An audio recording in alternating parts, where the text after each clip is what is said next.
विक्रम संवत के प्रवर्तक महान सम्राट विक्रमादित्य के गौरव को पुनर्स्थापित करने के लिए और देश दुनिया के सामने मध्य प्रदेश की प्रतिष्ठा बढ़ाने के लिए मध्य प्रदेश की मोहन सरकार विक्रम उत्सव के तहत महानाटक का मंचन कर रही है। देश की राजधानी दिल्ली में 12 से 14 अप्रैल तक लाल किले में महानाटक का मंचन किया जाएगा। इसी पर देखिए हमारी एक खास रिपोर्ट।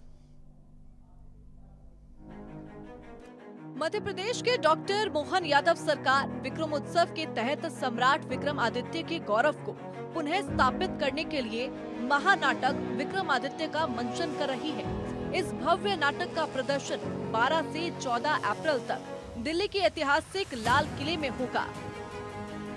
इतिहास की चीजें हैं तो अब ये सबको दृश्यमान रूप में कैसे लाए, सबके सामने कैसे आए, तो इसको महानाट्य का मंचन करते हुए आपके सामने लाने का प्रयास किया है। ये महानाट्य का मंचन लाल किले के ऊपर होगा तो आपको दिखेगा कि विक्रमादित्य काल के एकदम से युद्ध के दृश्य हैं। तो युद्ध के दृश्य में इधर से घोड़े दौड़ते आ रहे हैं, इधर से घोड़े दौड़ते आ रहे हैं और आमने सामने तलवारों की जब झनकार होगी तो हमको लगेगा कि एकदम ऐसा नाटक का मंचन, जिस मंचन पे केवल कल्पना होती है और दृश्य साकार होता दिखाई देगा। विक्रम बेताल हमने सुना है, लेकिन बेताल आपके आंखों के सामने अट्टहास करता हुआ दिखाई देगा, जिससे हमको विक्रमादित्य के युग में पहुंचने का आनंद आएगा। विक्रमादित्य के जीवन में ये सारे रस जो वीर रस से लगा करके सारी चीजों में आप आनंद के साथ दिखाई देंगे। तो ये एक ऐसा अवसर है जो कई बहुत चुनौती भरा भी है, लेकिन इसकी खास बात यह कि इससे जुड़े हुए कलाकार जो है लगभग 250 से ज्यादा कलाकार हाथी घोड़े पालकी के साथ पूरा दृश्यमान रूप दिखाई देंगे। और वो सारे लोग हैं जो इस खास विचार के आधार पर जुड़े हुए लोग हैं।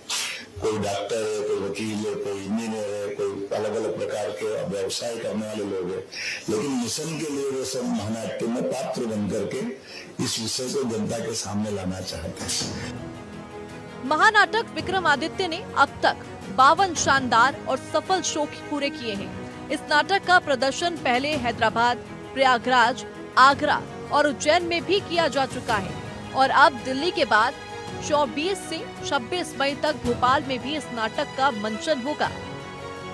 तो मैं अपनी ओर से मोदी सरकार की ओर से यहाँ हमने दिल्ली की मुख्यमंत्री श्रीमती रेखा गुप्ता जी एक तरह से इस पूरी व्यवस्था में दीनदयाल संस्थान, संस्कार भारती, ये सब लोग मिलकर कर रहे हैं। हमारा तो इतना ही काम है कि कालजयी रचना बनी है तो कालजयी रचना को संस्कार भारती के माध्यम से विक्रमादित्य पीठ में उपलब्ध कराने का प्रयास किया।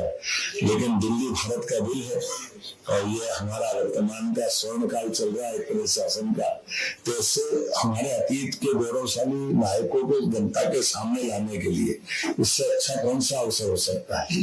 तो हम मान के चलते हैं कि आज के इस वैश्विक जगत में हमारी गौरवशाली विरासत को सबके सामने लाने के लिए एक उल्लेखनीय है कि मध्य प्रदेश ने इसके पहले भाग्यनगर हैदराबाद में भी हमारा 3 दिन का शो किया था, जहाँ ये सारी बातों को हम लेके गए थे।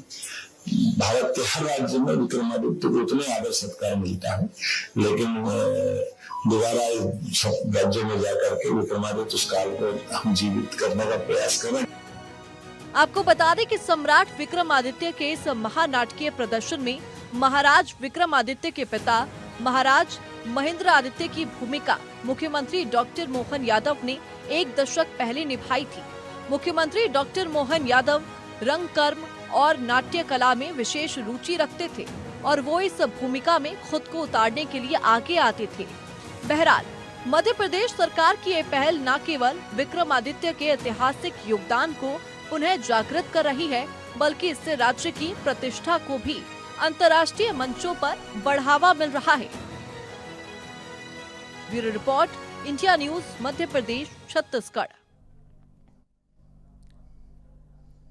खबरों में आगे बढ़ेंगे। अगली खबर भोपाल से है। सौरभ के परिजनों को मिली जमानत। सौरभ की मां, पत्नी सहित जीजा को जमानत